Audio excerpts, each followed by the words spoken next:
இந்த மாதத்தின் முதலாம் நாள் வாக்குத்தத்த ஆராதனை நடந்தது. இந்த ஆராதனையிலும் கூட நாம் வாக்குத்தத்தமான ஒரு வசனத்தை நம்ம தியானித்தோம். எல்லாருக்கும் நினைவிருக்கும் என்று சொல்லி நினைக்கிறேன். அந்த வசனத்தை நம்ம சொல்லலாமா? ஸ்தோத்திரம். தன் காலத்தில் தன் கண்ணியை தந்து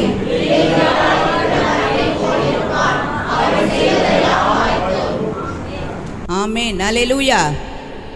பாருங்க, அவன் நீர்க்கால்களின் ஓரமாய் நடப்பட்டு தன் காலத்தில் தன் கனியை தந்து இலை உதிராதிருக்கிற மரத்தை போல் இருப்பான், அவன் செய்வதெல்லாம் வாய்க்கும் என்று சொல்லப்படுகிறார். அல்லேலூயா. கர்த்தருக்கு ஸ்தோத்திரம்.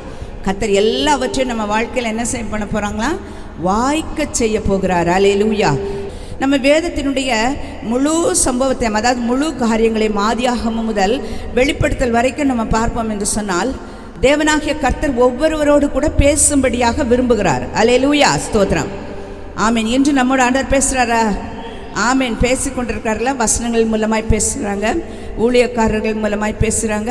கர்த்தர் யாரை கொண்டாகிலும் பேசுவாராம். பிழையாமிட்ட எப்படி பேசினாராம்? ஒரு கழுதையின் மூலமாய் பேசினாராம். கர்த்தர் சொல்லும் பொழுது அதற்கு மனம் திரும்பலன்னு சொன்னால் ஒரு கழுதை தான் வந்து பேசும். ஆமீன், அல்லேலூயா. ஆனால் கர்த்தருடைய திட்டம் என்ன தெரியுமா? யாரை கொண்டாகிலும் கர்த்தர் என்ன செய்வாங்க? அந்த காரியத்தை செய்ய வேண்டும் என்று சொன்னால் அந்த காரியத்தை செய்து கர்த்தர் நம்மிடத்தில் அவைகளை நிறைவேற்றுவார். அல்லேலூயா, ஆமேன். கர்த்தருக்கு மகிமை உண்டாகட்டும், ஸ்தோத்திரம். அதுபோல பழைய ஏற்பாட்டு காலத்தில் பார்க்கிற பொழுது ஆதாம் ஏவாள் இடத்துல ஆண்டவர் எப்படி பேசினாராம்? கூடவே இருந்தார், இல்லை? கூடவே இருந்தார், கூடவே உலாவினார். அன்று கூட அவங்க என்ன பண்ணாங்க? அந்த நன்மை தீமை அறியத்தக்கதான விருட்சத்தினுடைய அந்த கனியை அவங்க புசித்த பொழுது அன்றும் ஆண்டவராகிய கர்த்தர் என்ன செய்கிறார்? தேவனாகிய கர்த்தர் அவர்களோடு கூட உலாவி அவர்களோடு கூட பேசும்படியாக நல்ல குளிர்ச்சியான வேளையில் என்ன பண்ணுறாங்க?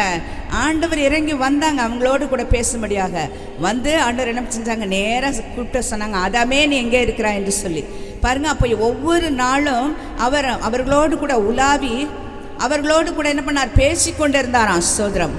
ஏனோக்கு என்ன செஞ்சாராம்? தேவனோடு கூட சஞ்சரித்து கொண்டே இருந்தாராம். ஸ்தோத்திரம், அல்லேலூயா, ஸ்தோத்திரம். அவர் ஒரு குடும்பஸ்தனாக இருந்தார், ஆனாலும் கூட என்ன பண்ணாராம்? எப்பொழுதும் தேவனோடு கூட சஞ்சரித்து கொண்டு இருந்தாராம். ஒரு நாள் என்ன செஞ்சிட்டாரு? காணப்படாமற் போயிட்டாரு. ஸ்தோத்திரம், அல்லேலூயா. தேவன் அவரை எடுத்து கொண்டார் என்று சொல்லி வேதத்தில் பார்க்கிறோம். அல்லேலூயா. அதுபோல காயின் ஆபேல் இடத்துல பேசினார் ஆண்டவர். எப்படி பேசினாங்க? ஆதாம் ஏவாளோடு கூடவே உலாவினாங்க. தோட்டத்துக்குள்ளே வந்து உலாவி அவர்களை ரெண்டு கையில் பிடிச்சிட்டு அழகாக என்ன பண்ணாங்க? நம்ம சின்ன நம்ம பிள்ளைங்களெல்லாம் என்ன செய்கிறோம்? கையில் பிடிச்சிட்டு கூட்டிகிட்டு போகிறோம்ல, அதுபோல் அவர் ரெண்டு பேரும் என்ன பண்ணார்? ரெண்டு பக்கத்தில் வைத்து உலாவி தோட்டத்திலே உலாவி கொண்டு பேசி கொண்டு இருந்தாராம். எவ்வளோ ஒரு அருமையான நல்ல அனுபவம். ஆனால் காயின் ஆபேல் ஆண்டவர் எப்படி பேசினார்? காயின் இடத்துல எப்படி பேசினார்? கூப்பிட்றாரு அவனை. காயினே, என்ன பண்ண? உன் சகோதரனாகிய ஆபேல் எங்கே என்று சொல்லி கேட்கிறார். ஆபேல் தான் எங்கே போயிட்டாரு? அவர் கொலை செஞ்சிட்டார்ல காயின். அதனால தான் காயின்கிட்ட கேட்குறாரு ஆண்டவர், உன் சகோதரனாகிய ஆபேல் எங்கே? அவர் என்ன சொன்னார் பதில்? நான் என் சகோதரனுக்கு காவலாளியோ அப்படின்னு சொல்லி கேட்குறார். கர்த்தருக்கு ஸ்தோத்திரம். அதோட என்ன சொல்ற? அவனுடைய இரத்தத்தினுடைய சத்தம் என்ன பண்ணுது? என்னை நோக்கி கூப்பிடுகிறது என்று சொல்கிறார். அப்போ காயின் இடத்துல கொஞ்சம் டிஸ்டன்ஸ் ஆகிடுது இல்லை? ஆதாம் ஏவாள் கூட எப்படி இருந்தாங்க? கூடவே இருந்தாங்க. காயின்ட்டு பேசும் பொழுது கூப்பிட்டு தான் ஆண்டவர் என்ன பண்ணுறாங்க? சொல்கிறாங்க. அடுத்ததாக பார்க்கும் பொழுது நோவாவின் இடத்துல பார்க்கும் பொழுது என்ன செஞ்சாங்க? தனிப்பட்ட முறையில் பேசினார். அப்போ உலகத்தில் பார்க்கும் பொழுது எல்லாத்திலும் அக்கிரமம் என்ன இருந்ததாம்? மிகுதியாக இருந்தது. அக்கிரமத்தினுடைய அந்த சத்தம் ஆண்டவர் இடத்துல என்ன ஆயிடுச்சு? கேட்டது. இந்த ஜனங்களுடைய அக்கிரமம் என்னது? அதிகமாக இருக்கிறது. இவர்களுடைய பொல்லாப்பு என்ன இருக்குது? சிறு வயது முதல் இவங்களுடைய பொல்லாப்பு அதிகமாக இருக்குது. இவங்க பொல்லாப்பை விட்டு திருந்த மாட்டேங்கிறாங்க. நான் இவர்களோடு கூட இந்த பூமியையும் அழித்து விடுவேன் சொல்லி சிருஷ்டிக்கப்பட்ட எல்லாம் அழிந்து போனது. ஆமீன். பூமி அழிந்துருச்சு, பூமியில் இருக்க மிருகங்கள் அழிந்து போனது, பூமியில் இருந்ததான எல்லா விருட்சங்கள், செடி கொடி மரம் எல்லாம் அழிஞ்சு போயிடுச்சு. அப்பொழுதுதான் நீதிமானும் உத்தமமாய் இருந்ததான ஒரு மனுஷன் என்ன பண்ணார்? ஆண்டவர் தேடும் பொழுது நோவாவை கண்டுபிடித்தார். நோவாவின் இடத்துல தனிப்பட்டு பேசுகிறார். உலகத்தில் அந்த பூமியில் நிறைய பேர் இருந்தாங்க. ஜனங்களிடத்தில் ஆண்டவர் என்ன பண்ண முடியல? பேச முடியவில்லை. ஏனென்றால் அவருடைய அக்கிரமம் மிகுதியாக இருந்ததுனால தேவனால் அவர்களிடத்துல பேச முடியல. கர்த்தர் நோவாவின் இடத்துல பேசுகிறார், நீ எனக்காக என்ன பண்ண, ஒரு பேழையை கட்டணும். பேழையை கட்டி எல்லா மிருக ஜீவன்களிலும் எல்லாம் அந்த பேழைக்குரிய அளவுகள் முதற்கொண்டு ஆண்டவர் என்ன பண்ணிட்டாங்க, இந்த அளவில் செய்யப்படணும். குப்பேர் மரத்தால் செய்யணும், இத்தனை நீளம் இருக்கணும், இத்தனை அகலம் இருக்கணும், இவ்வளோ உயரம் இருக்கணும், இத்தனை அறைகள் இருக்கணும், இத்தனை தட்டுகள் இருக்கணும் என்று சொல்லி எல்லாவற்றையும் ஆண்டவர் என்ன பண்ணாங்க, விரிவாய் சொல்லி கொடுத்தார். கர்த்தர் எப்படி கற்றுக் கொடுத்தாரோ வசனம் சொல்லுகிறது, கர்த்தர் சொன்னபடியெல்லாம் நோவா என்ன பண்ணாராம், செய்து முடித்தார் என்று சொல்லி வேதத்தில் பார்க்கிறோம். அல்லேலூயா, கர்த்தருக்கு ஸ்தோத்திரம். கர்த்தர் நம்மிடத்துலேருந்து அப்படி தான் எதிர்பார்க்குறாங்க. கர்த்தர் என்ன சொல்கிறாங்களோ அதை என்ன பண்ணணும், நம்ம அப்படியே செய்யணும்னு. அதனால நோவா என்கிற ஒரு மனுஷனுடைய கீழ்ப்பிடிதலானது அவருடைய முழு குடும்பத்தையும் காப்பாற்றி விட்டது. அல்லேலூயா. பூமியே ஜலப்பிரளயத்தினால் என்ன ஆயிடுச்சு, அழிந்து போனது, ஒன்றுமில்லாமல் நிர்மூலமானது. பாருங்க, அந்த ஜனங்கள் செய்த பாவத்தினால மனுஷர்கள் மாத்திரமல்லாது மிருகங்கள், பறவைகள், என்னென்ன ஜீவராசிகள், விருட்சங்கள், செடிகள், கொடிகள் எல்லாம் என்ன ஆயிடுச்சு, அழிந்து போனது. நோவாவும் அவனுடைய குடும்பத்தாராகிய 8 பேர் தவிர. அல்லேலூயா, ஸ்தோத்திரம். தனிப்பட்டு பேசினார் பாருங்க. மோசையோடு கூட ஆண்டவர் பேசுகிறார் பாருங்க. பேசி மோசை என்ன பண்ண சொன்னாங்க, நீ என்ன பண்ண, ஆரம்பத்திலேருந்து ஆண்டவர் மோசையோடு கூட பேசுகிறார். முச்செடியில் நின்று என்ன பண்ணுறார், தரிசனத்தை கொடுக்குறாரு. எரிகிற முச்செடியில் அவருக்கு தரிசனம் கொடுத்து, நான் உன்னைய அழைக்கிறேன் வா என்று சொல்லி கூப்பிட்றாங்க. அப்புறம் திரும்பவும் என்ன பண்ணுறாங்க, சீனாய் மலைகளை கொண்டு போய் அவருக்கு ஆண்டவர் அவர் கரங்களில் 10 கட்டளைகளை கொடுத்து, இந்த கற்பனைகளை கொடுத்து, இதை ஜனங்களிடத்தில் போய் கொடு, இது ஜனங்களுக்கு தேவையானவைகள் என்று சொல்லி 10 கற்பனைகள் மூலம் பேசினார். அல்லேலூயா, ஸ்தோத்திரம். இஸ்ரவேல் ஜனங்கள் அந்த கற்பனைகளுக்கு பிறகாக இஸ்ரவேல் ஜனங்களிடத்தில் எப்படி பேசினார் தெரியுமா, நியாயப்பிரமாணம் என்கிறதான ஒரு காரியத்தை கர்த்தர் தொகுத்து கொடுத்து, இவைகளின்படியெல்லாம் செய்யணும். ஒவ்வொரு விஷயத்தையும் என்ன பண்ணாங்க தெரியுமா, ஆண்டவர் சொல்லி கொடுத்து என்ன பண்ணார், இதன்படி செய்யுங்க என்று சொல்லி இஸ்ரவேல் ஜனங்களுக்குள் எச்சரிப்பை கொடுத்து கொண்டிருந்தார். அல்லேலூயா. ஆதாம் காலத்திலிருந்து இஸ்ரவேல் ஜனங்கள் மட்டாய் அப்படி நடந்தது. ஆனால் கர்த்தருடைய பிள்ளைகளாக உங்களோடும் என்னோடு கூட தேவனாய் கர்த்தர் எப்படி பேசுகிறாராம், நம் கையில் கொடுக்கப்பட்டிருக்கிற இந்த அருமையான வேதத்தின் மூலமாய் பேசுகிறார். அல்லேலூயா, அல்லேலூயா, ஸ்தோத்திரம். அதனால தான் வசனம் சொல்லுது, வேதத்தின் மேல் பிரியமாய் இருந்து இரவும் பகலும் அவருடைய வேதத்தின் மேல் எப்படி இருங்க, தியானமாக இருங்கள் என்று சொல்லி. யார் ஒருவர் தியானமாக இருக்கிறாங்களோ அவங்க யாராம், பாக்கியவான்கள் என்று சொல்லப்படுகிறது. வேதத்தில் நிறைய பாக்கியவான்களை குறித்து சொல்லப்பட்டிருக்கிறது. நிறைய பாக்கியவான்கள் சொல்லப்பட்டிருக்கிற அதிகாரம் எது, மத்தேயு 5ஆம் அதிகாரம் தான். என்னது, பாக்கியவான்கள் ஆவியில் எளிமை உள்ளவர்கள், சாந்த குணம் உள்ளவர்கள், துயரப்படுகிறவர்கள், இப்படி எல்லாவற்றையும் நம்ம பார்க்குறோம். அதில் நிறைய பாக்கியவான்கள் சொல்லப்பட்டிருக்கோம். வேதத்தில் நிறைய பாக்கியவான்கள் இருக்கிறாங்க. நீங்கள் வேதத்தை படிக்கிற பொழுது யாரெல்லாம் ஆண்டவர் பாக்கியவான்கள் சொல்லியிருக்காங்கன்னு அந்த குறித்து லிஸ்ட் எடுங்க. கர்த்தருக்கே மகிமை உண்டாகட்டும். இதில் ஒரு காரியம்தான், கர்த்தருடைய வேதத்தில் யார் பிரியமாக இருந்து அவருடைய வேதத்தை தியானிக்கிறாங்களோ, அது எப்படி தியானிக்க வேண்டுமாம், இரவும் பகலும் அவருடைய வேதத்தில் யார் தியானமாய் இருக்கிறாங்களோ அவர்கள் பாக்கியவான், அவர்கள் தான் செய்கிறதெல்லாம் வாய்க்கும் என்று சொல்லப்படுகிறது. அல்லேலூயா, அல்லேலூயா. நாம் நினைப்போம் நம்ம செய்கிறதெல்லாம் வாய்க்கணும், நம்ம போகிற காரியமெல்லாம் நல்லா நடக்கணும், நம்ம எங்கெல்லாம் கால் வைக்கிறோமோ அங்கெல்லாம் என்ன ஆகணும், ஜெயம் உண்டாகணும். இதெல்லாம் எல்லாருக்கும் விருப்பம் தானே. எங்கே போனாலும் நமக்கு தோல்வி ஏற்படணும்னு யாராவது நினைப்போமா? இப்போ எல்லோரும் ஒரு பரீட்சை எழுதணும்ல, எழுதுனீங்களா? நான் எழுதலை.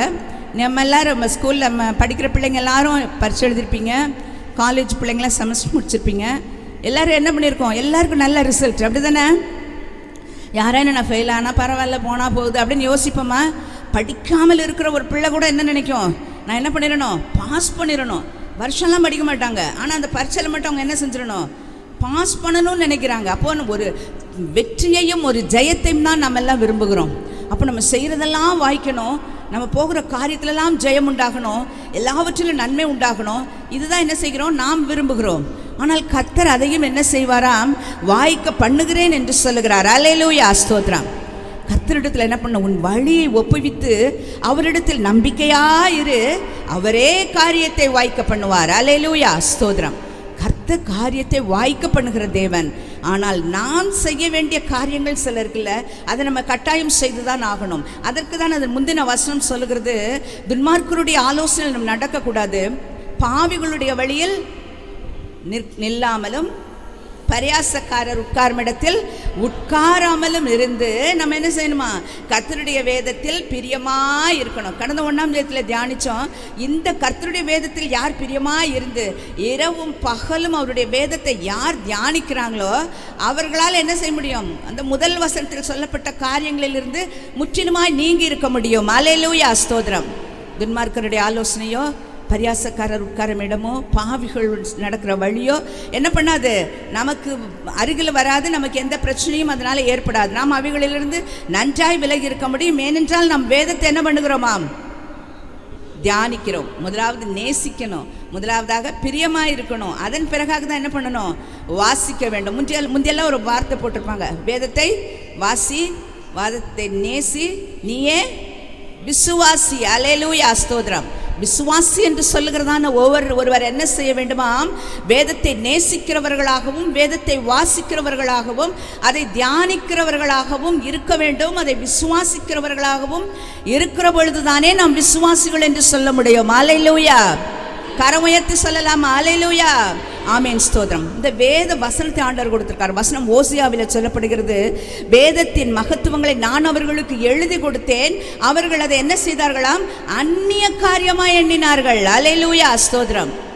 எல்லா காரியம், இந்த உலகத்தில் நடக்கிற எல்லா காரியத்தையும் நம்ம என்ன பண்ணுவோம்? நமக்கு சொந்தப்படுத்திக் கொள்வோம். அன்னன்னைக்கு என்ன செய்யணும், என்னென்ன பொருள் வாங்கணும், என்ன துணி வாங்கணும், எங்கு போக வேண்டும், இதெல்லாம் நம்ம என்ன பண்ணுவோம்? நமக்கு உரியதாய் மாற்றிக்கொள்வோம். ஆனால் இந்த வேதத்தையும் வேதத்தில் உள்ள மகத்துவங்களையும் அறிந்து கொள்ள முடியாதபடி வேதத்தை என்ன பண்ணுகிறோம்? நம்ம தூரப்படுத்தி விடுகிறோம். அல்லேலூயா, ஸ்தோத்திரம்.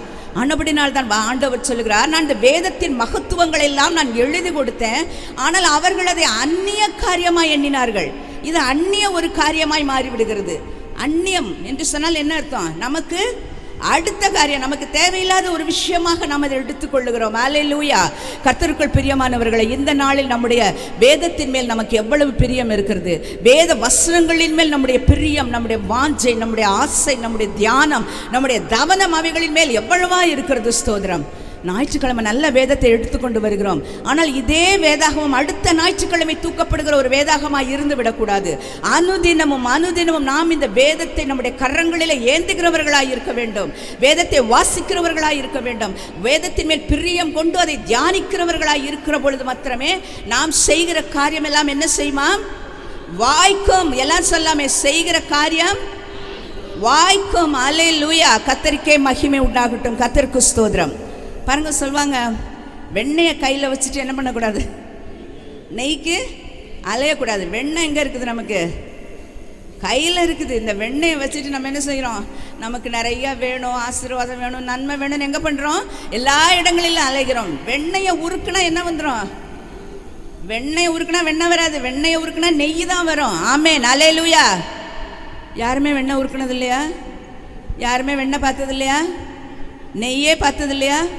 கடையிலே வாங்கிடுறோமா நம்மெல்லாம்? கர்த்தருக்கு ஸ்தோத்திரம். ரொம்ப சந்தோஷம். ஏன்னா வெண்ணெய் வாங்கி அதை சரியான பதத்தில் அது சரி பண்ணி பக்குவம் பண்ணுறதுக்கு காசு கொடுத்தா என்ன வந்துட போகுது? நெய் வந்துட போகுது. ஆனால் இந்த வேத வசனத்தில் அப்படி இல்லை. இது வெண்ணெய். இந்த வெண்ணெயை உருக்குனா தான் நெய் கிடைக்கும். அல்லேலூயா, அல்லேலூயா. கரத்தில் வெண்ணெயை வச்சுட்டு இருக்கிறோம். கர்த்தர் நமக்கு அழகாய் கொடுத்திருக்கிற இந்த வேத வசனம் நம்முடைய கரத்தில் இருக்கிறது.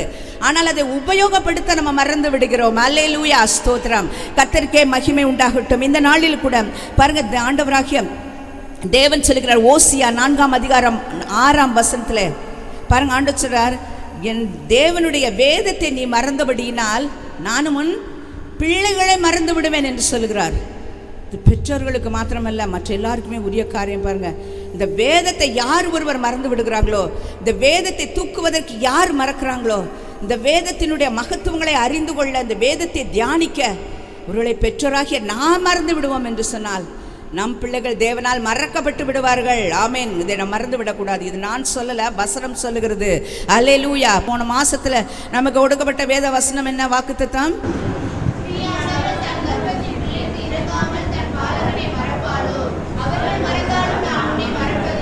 அவர்கள் மறந்தாலும் நான் உன்னை மறப்பதில்லை. ஆனால் இங்கே ஆண்டவர் என்ன சொல்றார் பாருங்க, நீ என்னுடைய வேதத்தை மறந்தபடியினால் நான் என்ன செய்வேன்? உன் பிள்ளைகளை மறந்து விடுவேன் என்று சொல்லுகிறார். தேவனாகிய கர்த்தர் நமக்கு கொடுக்குற ஆசீர்வாதங்கள் எப்படி தெரியுமா இருக்கும்? அது 1000 தலைமுறை மட்டும் இருக்குமா?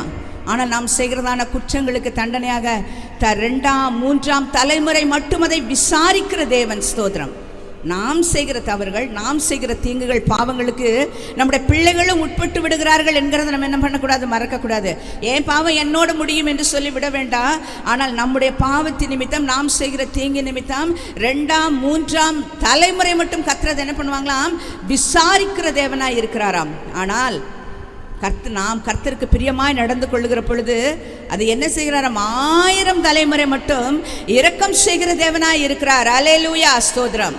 நாம் செய்கிற நன்மை நம்முடைய பிள்ளைகளை பின்தொடரும். ஸ்தோத்திரம். மறந்துவிட வேண்டாம். அல்லேலூயா, கர்த்தருக்கே மகிமை உண்டாகட்டும். பாருங்க, வேதத்தின் மகத்துவத்தை எல்லாம் எழுதி கொடுத்தாங்களாம். அதை அவங்க அந்நிய காரியமாக நினச்சிட்டாங்க. வேதம் நமக்கு மிகவும் முக்கியமான ஒரு காரியமாக இருக்கிறது. நம்ம எல்லாரும் என்ன பண்ணணும், வீட்டில் ஆளுக்கு ஒரு வேதாகம் வச்சுருக்கணும். எல்லோரும் வச்சுருப்போம்ல, 1 2 3 இன்னும் பல விதங்களில் என்ன பண்ணியிருப்போம், வச்சுருப்போம். பல கலரில், பல குவாலிட்டியில், அதாவது நல்ல தரமான வேதாகமாக இருக்கணும்னு சொல்லி நிறைய பைபிள் எல்லாருமே வச்சுருப்பீங்க. கர்த்தருக்கு ஸ்தோத்திரம். அதை வைத்து பத்திரம் பண்ணி விடுகிறதா இருந்து விடக்கூடாது. நம்ம வேதத்தை நம்ம வாசிக்கிறவர்களாக, தியானிக்கிறவர்களாக இருக்கணும். சங்கீதக்காரராகி தாவீது சொல்கிறார் பாருங்கள், சங்கீதம் 119 119ஆம் சங்கீதத்தை நம்ம வாசித்தோன்னு சொன்னால் அதில் அதிகமான காரியம் எதை பற்றி சொல்லியிருக்கோன்னா வேதத்தை பற்றி தான் சொல்லியிருக்கோம். வேதம் வேதம் என்று சொல்லி அதில் அவர் 18ஆம் வசனத்தில் சொல்கிறார், வேதத்தில் உள்ளதான அதிசயங்களை காணும்படி என் கண்களை திறந்தரணும். வேதத்தில் அவ்வளோ மகத்துவம் இருக்குதே, வேதத்தில் அவ்வளோ அதிசயங்கள் இருக்கிறதே, இவையெல்லாம் நான் பார்க்கும்படி என்ன பண்ணுங்க, என் கண்களை திறங்க ஆண்டவரே. இதெல்லாம் எனக்கு படிக்கணும், அதில் உள்ள சத்தியங்களை நான் தெரிந்து கொள்ளணும். இந்த வேத வார்த்தைகள் வசனங்களின் மூலமாக நீங்கள் பேசுகிறீங்களே, அதை நான் புரிந்து கொள்ள வேண்டும் என்று சொல்லி அந்த வேதத்தின் மகத்துவங்கள், வேதத்தினுடைய அதிசயங்கள் எல்லாம் நான் காணும்படியாக என் கண்களை திறங்க ஆண்டவர். அவர் கண்ணு குருடாக இருந்துச்சு, அப்படி இல்லை. அவருடைய இருதயம் திறக்கப்பட வேண்டும் என்று சொல்லுகிறார். அவருடைய மன கண்கள் திறக்கப்பட வேண்டும் என்று சொல்லுகிறார். அல்லேலூயா, அல்லேலூயா, ஸ்தோத்திரம். வேதத்தை அப்படியே கடகடகடன் வாசிச்சுட்டு அப்படியே போயிடக்கூடாது. ஸ்தோத்திரம். வேதத்தின் மூலமாய், அந்த வார்த்தைகளின் மூலமாய், அந்த வசனங்களின் மூலமாய், ஒருவேளை நம்ம ஒரு அதிகாரம் வாசித்திருப்போம், ஆனால் கர்த்தர் அதில் ஒரு வார்த்தையின் மூலமாய், ஒரே ஒரு எழுத்தின் மூலமாய் கூட கர்த்தர் பேசுவாரா. ஸ்தோத்திரம். தேவனாகிய கர்த்தர் அனுப்புகிற வார்த்தைகள் ஒன்றும் அது வீணாவாய் அனுப்பப்படுகிறது இல்லையாம், அது கிரியை செய்து திரும்பமாம். அவர் அனுப்பின காரியம் ஆகும்படி வாய்க்கும் என்று வேதம் சொல்கிறது. அல்லேலூயா, ஸ்தோத்திரம். அவர் என்ன நோக்கமாய் அந்த வார்த்தையை அனுப்பினாரோ அந்த வார்த்தை நம்ம இடத்துல கிரியை செய்துதான் திரும்பமாம். அல்லேலூயா, ஸ்தோத்திரம். சும்மா அப்படியே பேசிட்டு போகிறதான பேச்சாக அல்ல கர்த்தருடைய வார்த்தைகள். அவருடைய வார்த்தைகள் அனைத்தும் ஜீவனாயும் ஆவியாயும் இருக்கிறதாம். அது இருபுறமும் கருக்குள்ள பட்டயமாய், ஸ்தோத்திரம், எந்த ஆத்துமாவையும் உருவ குத்துகிறதா இருக்கிறது என்று சொல்லப்படுகிறது. அல்லேலூயா. இந்த வேத வார்த்தை வசனமானது நம்மோடு பேசுகிறதாய் மாத்திரமல்ல, நம்மை சரிபடுத்துகிறதாய், நம்மை சீர்படுத்துகிறதாய் இருக்கிறது. அல்லேலூயா, அல்லேலூயா. அதனால தான் அந்த வேதத்தை என்ன பண்ணணுமா, பிரியமா இருங்க, அதை வாசிங்க, அதை நேசிங்க, அதை விசுவாசிங்கள் என்று சொல்லப்படுகிறது. அல்லேலூயா, கர்த்தருக்கு ஸ்தோத்திரம் உண்டாவதாக. வசனம் சொல்ல நம்ம நல்லா ஜெபிக்கிறவங்களா இருக்கிறோம். எத்தனை பேர் நம்ம ஜெபம் பண்ணுறோம்? எல்லாம் ஜெபிக்கிறவங்க, நல்லா ஜெபிக்கிறவங்க, நல்ல கர்த்தருடைய சமூகத்தில் காத்திருக்கிறவர்கள், உபவாசித்து ஜெபிக்கிறவர்கள், உபவாசங்கள் மாத்திரமல்ல ஜெபங்களுக்கு கூடி வந்து ஜெபிக்கிறவர்கள், கர்த்தருக்கே மகிமை உண்டாகட்டும். இன்னும் உங்களுடைய ஜெப ஜீவியம் அதிகரிக்கட்டும். ஆனால் வசனம் சொல்கிறது, நீதிமொழிகள் 28ஆம் அதிகாரம் 9வது வசனத்தில், எல்லாருக்கும் நல்லா தெரிந்த வசனம்தான்.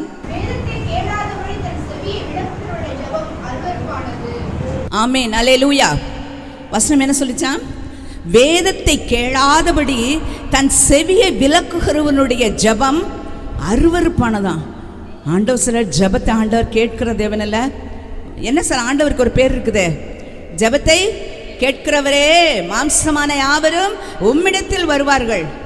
ஜெபத்தை கேட்கிறவரே, தாவீது ஆண்டவர் எவ்வளோ அழகாக கூப்பிடாரு பாருங்க, ஜெபத்தை கேட்கிறவரேன்னு.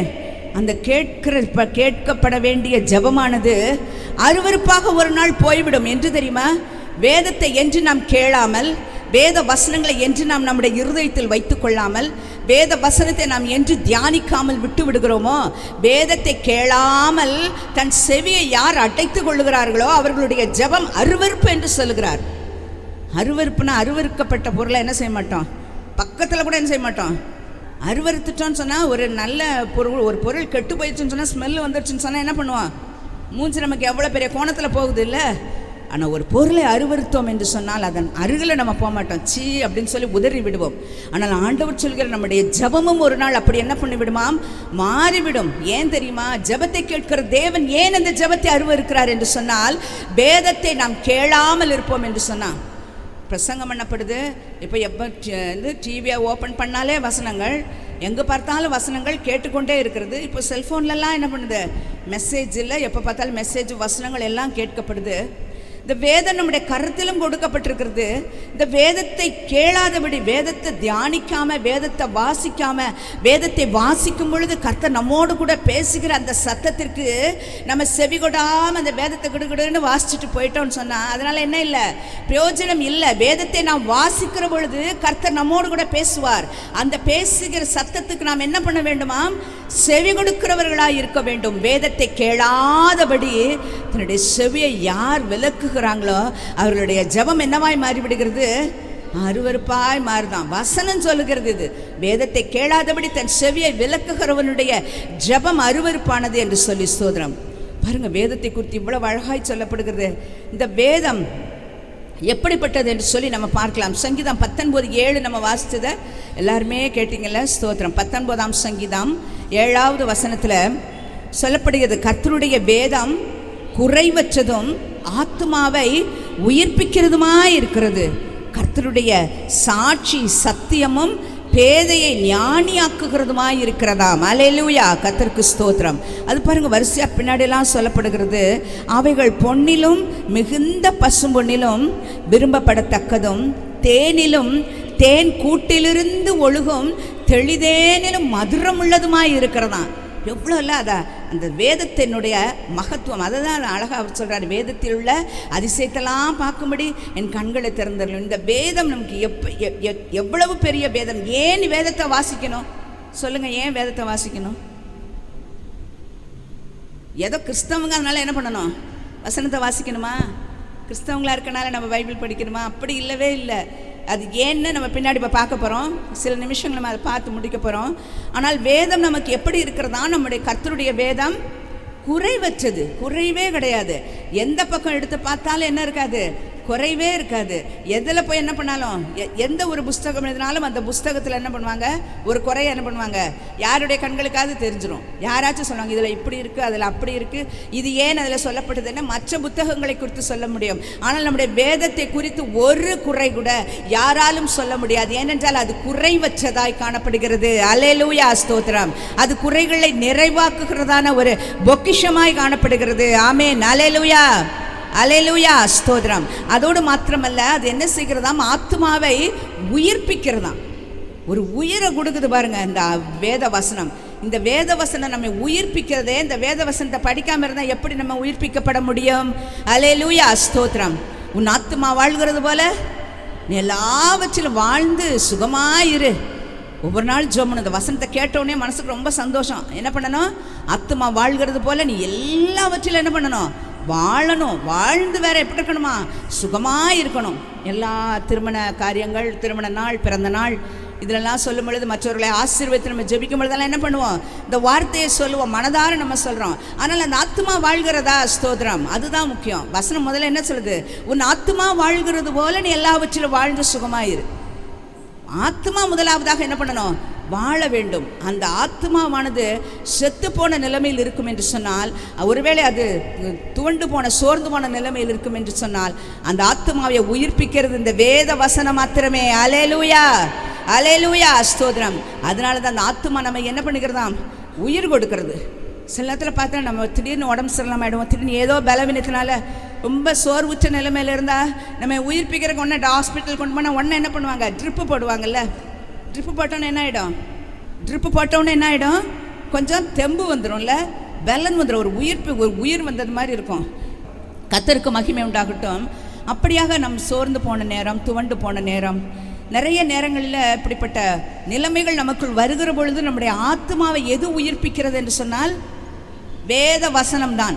அதனால தான் இந்த வேதத்தின் மேலே எப்படி இருக்கணுமா, பிரியமாக இருங்க, இரவும் பகலும் தியானிங்க. ஆமென், அல்லேலூயா, கர்த்தருக்கு ஸ்தோத்திரம். அடுத்ததாக 119ஆம் சங்கீதம் 9வது வசனத்தில் சொல்லப்படுகிறது. வாலிப பிள்ளைங்களாம் சொல்லலாம் அந்த வசனத்தை. வாலிபன் தன் வழியை எதினால் சுத்தம் பண்ணுவான், வேத வசனத்தின்படி தன்னை காத்து கொள்கிறதுனால் தானே என்று சொல்லி இந்த வேத வசனம் என்ன பண்ணுதாம்? நம்மை சுத்தப்படுத்துகிறதாம். நம்மையும் அறியாமல் ஒட்டி கொண்டிருக்கிற அநேக அசூசிகள், பாவங்கள் இவைகளெல்லாம் நெருங்கி வருகிற பொழுது அவைகளையெல்லாம் வெட்டி ஒதுக்கி தள்ளி நம்மை சுத்தப்படுத்துகிறதாம். எது? இந்த வேத வசனமானது. கர்த்தருக்கு ஸ்தோத்திரம். நிறைய இருக்குது, சொல்லிக்கொள்ள நேரமில்லை. 119ஆம் சங்கீதத்தை இப்போ எல்லாரும் வீட்டில் போய் வாசிங்க. ஸ்தோத்திரம். அதில் எத்தனை வேதம் இருக்கிறது. வேதம் வேதம் என்று சொல்லப்படுகிற நிறைய வார்த்தை இருக்கும். அதெல்லாம் குறிச்சிட்டு வரணும். ஸ்தோத்திரம். கர்த்தருக்கே மகிமை உண்டாகட்டும். அப்போ தெரிஞ்சலாம் வேதத்தின் மேல் நம்ம எவ்வளவு பிரியமுள்ளவர்களாக இருக்கிறோம் என்று சொல்லி. அது வேதத்தில் பாருங்கள், 92ஆம் வசனத்தில் பார்க்கிறோம், வேதம் என்னுடைய மன மகிழ்ச்சி என்று சொல்லப்படுகிறது. இந்த நாள் என்ன நாள்? மகிழ்ச்சியினால், மன மகிழ்ச்சியினால். இந்த வேதம் நமக்கு எப்படி இருக்கிறதாம்? மன மகிழ்ச்சியை தருகிறதா இருக்கிறது. அந்த தாவீது சொல்லுகிறார், இராதிருந்தால் என்னுடைய துக்கத்திலே நான் அழிந்து போயிருப்பேன். ஏன்னா இதுதான் எனக்கு மகிழ்ச்சியை கொடுக்குது, இதுதான் சந்தோஷம் கொடுக்குது. இந்த பூமியிலே காணப்படுகிற உலகத்திலே மகிழ்ச்சி தரக்கூடிய என்று சொல்லப்படுகிற பல காரியங்கள் இருந்தாலும் அது எதுவும் என்ன கிடையாது, நிரந்தரம் கிடையாது. அது அப்பொழுதுதானே மகிழ்ச்சியாக இருக்குது போல் இருந்து உடனே மறைந்து போய்விடும். ஆனால் இந்த வேத வசனத்தை யார் வாசித்து தியானிக்கிறார்களோ அது என்ன செய்யும்? நம்முடைய துக்கத்தை எல்லாம் மாற்றி போட்டு நமக்கு மன மகிழ்ச்சியை கொடுக்கிறதா இருக்கிறது. ஸ்தோத்திரம். வேதத்தை வாசிக்கிறவங்களுக்கு நிச்சயம் தினம் வாசித்து தினம் வேதத்தை தியானிக்கிறவங்களுக்கு அதனுடைய மகிழ்ச்சியினுடைய மகத்துவம் தெரியும். அல்லேலூயா, அல்லேலூயா. இன்னையிலேருந்து என்ன செய்ய போகிறோம்? நமக்கு மகிழ்ச்சி கொடுக்குற ஒன்றை கையில் வச்சுருக்கிறோம். ஒரு நல்ல வெண்ணெயை வச்சுருக்கோம். போய் எல்லாம் உருக்குங்க. தினம் காலையில் எழும்பணும்னா என்ன பண்ணணும்? வெண்ணெய் என்ன செய்யணும்? உருக்கணும். வேலை இருக்கும், 1000 வேலை இருந்தாலும் ஒதுக்கிட்டு முதல்ல உருக்குங்க. நெய் கிடச்சிடும் பாருங்க. ஸ்தோத்திரம். அல்லேலூயா, அல்லேலூயா, அல்லேலூயா. கர்த்தருக்கே மகிமை உண்டாகட்டும். பாருங்கள், அது 119ஆம் சங்கீதம் 105ஆம் வசனம் நிறைய இருக்குது. நான் சில காரியங்களை மட்டும்தான் சொல்லியிருக்கிறேன். அது நம்முடைய கால்களுக்கு தீபமும் பாதைக்கு வெளிச்சமுமாய் இருக்கிறது. அல்லேலூயா, ஸ்தோத்திரம். பாருங்கள், அது போல் வேதத்தை நேசிக்கிறவர்களுக்கு மிகுந்த சமாதானம் உண்டு. இதெல்லாம் 119ஆம் சங்கீதத்தில் தான் இருக்குது. எல்லாத்தையும் போய் வாசித்து பாருங்கள். எத்தனை நானே ஒரு 5-6 வேதம் சொல்லிட்டேன். நீங்கள் மீதியான வேதத்தெல்லாம் எத்தனை வேதம் என்று பாருங்கள். கர்த்தருக்கு மகிமை உண்டாகட்டும். இந்த வேதத்தை பார்க்குற பொழுது இந்த வேதம் 1728வது வருஷம் நமக்கு இந்த வேதாகமம் முழுமையுமாக மொழிபெயர்க்கப்பட்டு முழு வேதாகமமாக அச்சடிக்கப்பட்டதாம். எத்தனை நூற்றாண்டு ஆயிடுச்சு பார்த்தீங்களா? இந்த வேதத்தை படித்து முடிச்சிட்டோன்னு சொல்ல முடியும். படிச்சிருப்போம், தினம் படிப்போம். ஆனால் ஒவ்வொரு நாள் படிக்கும் பொழுதும், ஒவ்வொரு வாரம் படிக்கும் பொழுதும், ஒவ்வொரு மாதம் படிக்கும் பொழுதும் அவைகள் புதிதான சத்தியங்களையும் புதிய புதிய ரகசியங்களையும் என்ன பண்ணுகிறது? நமக்கு கற்றுக் கொடுக்கிறதா இருக்கிறது. அல்லேலூயா, ஸ்தோத்திரம். அதனால் யாரும் நான் பைபிளை படிச்சுட்டேன், அங்கே பைபிள் காலேஜ் படிக்கும் பொழுது எங்களுக்கு அந்த மாதிரி ஒரு இது கொடுத்தாங்க. ஒரு நாளைக்கு நீங்கள் எத்தனை வசனம் படிக்கிறீங்கன்னு குறித்து வச்சுட்டே வரணும். ஒரு வசனம் தான் படிச்சிருக்கீங்கன்னா அதையும் குறித்து வைக்கணும். ஆனால் நாங்கள் வேதாகம கல்லூரியை முடித்து வர்றதுக்குள்ளார நீங்கள் எத்தனை தடவை பைபிள் படிச்சிருக்கிறீங்கன்றதை எங்களுக்கு வேணும்னு எங்களுடைய கிளாஸ் இருக்கிற டீச்சர்ஸ் சொல்லுவாங்க. அப்போ நாங்கள்லாம் ரொம்ப தீவிரமாக, அங்கே வேலையே என்னது தான் பைபிள் படிக்கிறது தானே வேலை. அதில் சில நேரங்களில் பைபிள் படிக்காமல் கூட என்ன பண்ணியிருப்போம், அந்த டேயில் பிளாங்க் போட்டிருப்போம். வேறு வழி இல்லை, படிக்கவே இல்லைன்னு சொன்னால் என்ன பண்ணியிருப்போம், படித்திருக்க மாட்டோம். ஆனால் அங்கே இருக்கும் பொழுது அநேக தடவை என்ன பண்ணியிருக்கோம், படிச்சிருக்கோம். படித்து வேதத்தை படித்து பல தடவை என்ன பண்ணியிருக்கோம், பைபிளை படித்து முடிச்சிருக்கிறோம். பைபிள் காலேஜ் படித்து முடிக்கிறதுக்குள்ளார பைபிளை படித்து முடிச்சிட்டோம் நிறைய தடவை. ஆனால் அன்று படித்தோம், ஆனால் இன்றும் அது எப்படி தான் காணப்படுகிறது? புதியதொரு புஸ்தகமாகவே காணப்படுகிறது. அல்லேலூயா. ஏனென்றால் அதற்குள் அத்தனை ரகசியங்கள் இருக்கிறது, அதற்குள் இத்தனை சத்தியங்கள் இருக்கிறது, இதற்குள் ஆழ்ந்த விதமான பல பொக்கிஷங்கள் இவைகளுக்குள் தான் இருக்கிறது. ஸ்தோத்திரம். அதனால தான் வசனம் சொல்லுகிறது, நம்ம என்ன பண்ணணும்? வேதத்தை நேசிக்கணும் ஃபஸ்ட்டு, அதுக்கப்புறம் தான் என்ன பண்ணணும்? வாசிக்கணும். நேசம் இருந்தால் என்ன பண்ணிடுவோம்? ஆட்டோமேட்டிக்காக பைபிளை தூக்கிடுவோம். ஆட்டோமேட்டிக்காக பைபிளை தூக்கிட்டு போய் உட்காந்துடும். வேலை இல்லைன்னு யாரையுமே சொல்ல முடியாது. எல்லாரும் வேலை மிகுந்தவர்கள், பொறுப்பு மிகுந்தவர்கள், கடமை மிகுந்தவர்கள். எல்லாருக்கும் எல்லாம் இருந்தாலும் எல்லாவற்றிற்கும் மேலாக இது இருக்கத்தான் வேண்டும். அல்லேலூயா. இது மாறாதது, இது மாறாத கட்டளை. இதை கட்டாயமாக என்ன பண்ணணும்? எல்லாரும் வேதத்தை தினம் தினம் கையில் எடுத்து வசனத்தை வாசிக்கக்கூடியவர்களாய், தியானிக்கக்கூடியவர்களாய் நாம் மாறுகிற பட்சத்தில் நீங்களும் நானும் பாக்கியவான்களாய் மாறிவிடுகிறோம். நாம் செய்கிறதெல்லாம் வாய்க்கிறதா இருக்கிறது. அல்லேலூயா. கர்த்தருக்கு ஸ்தோத்திரம். நான் ஒரே ஒரு வசனத்தை நான் வாசிக்கிறேன். 2 தீமோத்தேயு 3ஆம் அதிகாரம் 16-17 வசனத்தை வாசிங்க.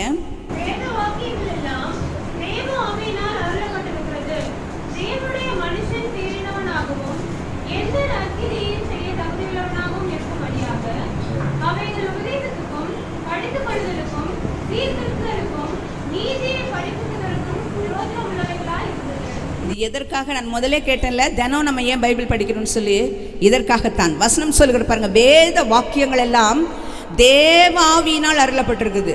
இது யாரும் மனுஷன் எழுதலை. வசனத்தில் பார்க்குறோம் 2 பேதுல, பரிசுத்த ஆவியானவர் தீர்க்கதரிசிகள் மூலமாக ஏவி இதை எழுத சொன்னாங்களாம். அந்த வசனத்தை கூட வாசிக்கலாமே. 2 பேதுரு 1ஆம் அதிகாரம் கடைசி வசனம் நானே வாசிக்கிறேன். தீர்க்கதரிசனமானது ஒரு காலத்திலும் மனுஷனுடைய சித்தத்தினாலே உண்டாகவில்லை, தேவனுடைய பரிசுத்த மனுஷர்கள் பரிசுத்த ஆவியினாலே ஏவப்பட்டு பேசினார்களாம். இது ஆண்டவர் ஏவனதுனால என்ன பண்ணப்பட்டது? எழுதப்பட்டது. அதனால தான் வசனம் சொல்லுகிறது, வேத வாக்கியங்கள் எல்லாம் எப்படி இருக்கிறதாம்? தேவ ஆவியினால என்ன பண்ணுது? எழுதப்பட்டது.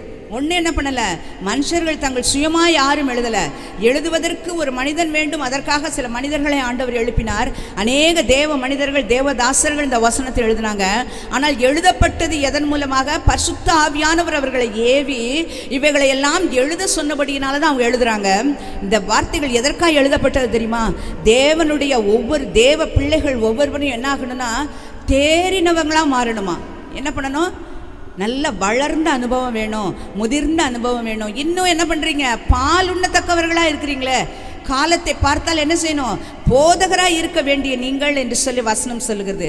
இன்னும் பாலை குடித்து கொண்டிருக்கிறவர்களாக இராமல் நம்ம வேதத்தில் மேல் வாஞ்சை உடையவர்களாக இருக்கிற பொழுது வேதத்தில் என்ன செஞ்சிருவோமா? தேவனுடைய மனுஷன் தேறினவனாக. அந்த வசனத்தை வாசிக்கலாமா? எல்லாருமே சொல்லலாம். தேவனுடைய மனுஷன் என்ன செய்யணும்? தேரணுங்க, தேரணும். நம்ம நிறைய இடத்துல சொல்ல, இந்த காய் சரியாக என்ன பண்ணல, தேரலை. தேங்காய் சொல்லுவோம்ல, தேங்காய் என்ன பண்ணல, தேரலை அப்படின்னு சொல்லுவோம். அப்படின்னா என்ன அர்த்தம்? நல்ல விளைச்சல் உண்டாகவில்லை என்று அர்த்தம். தேங்காய் தான், பார்க்க முழு தேங்காய் தான், ஆனால் உள்ள என்ன உண்டாகலை?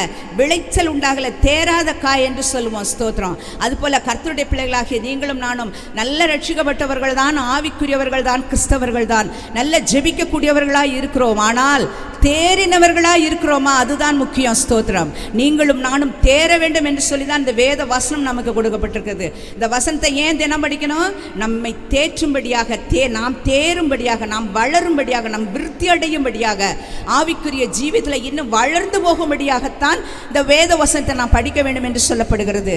அதோடு மாத்திரமல்ல, தேவனுடைய மனுஷன் என்ன செய்யணுமாம்?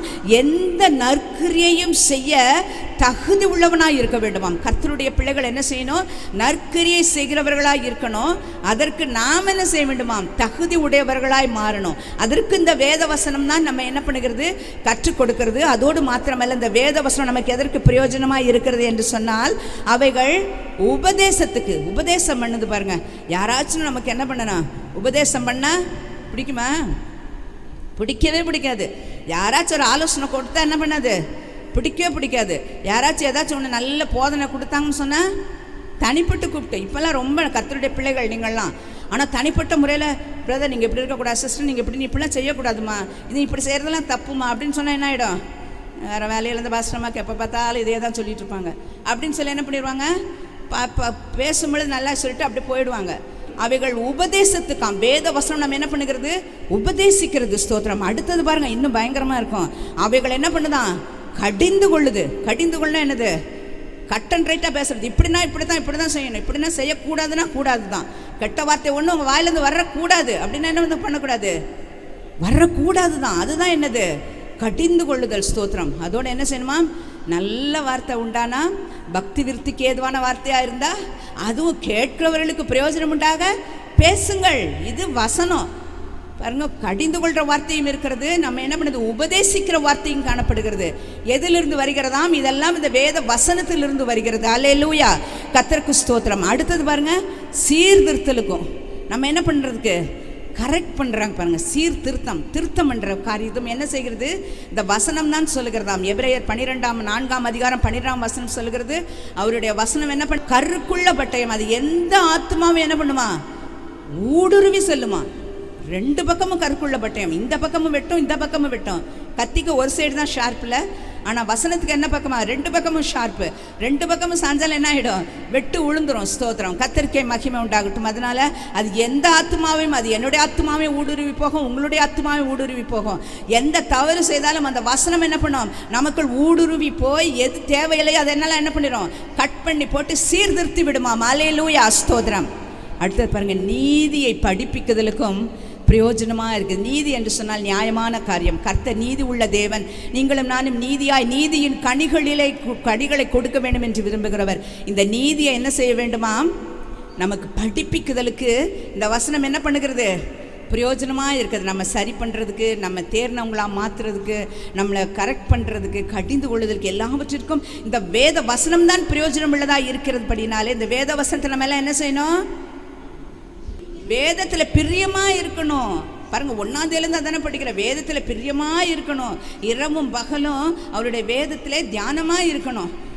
வாக்குத்த வசனம் என்னென்ன சொன்ன டக்குன்னு சொன்னால செய்வதெல்லாம் வாய்க்கும், சந்தோஷமாக சொல்கிறோம்.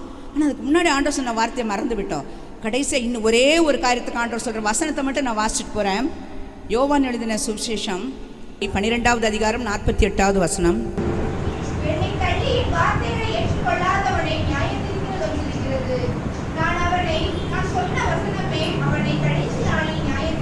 அல்லேலூயா, அல்லேலூயா.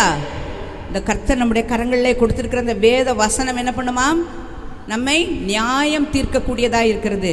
இதெல்லாம் செய்யக்கூடாது. சத்துருக்களை சிநேகிங்கள்னு ஆண்டவர் சொல்லியிருக்காங்க.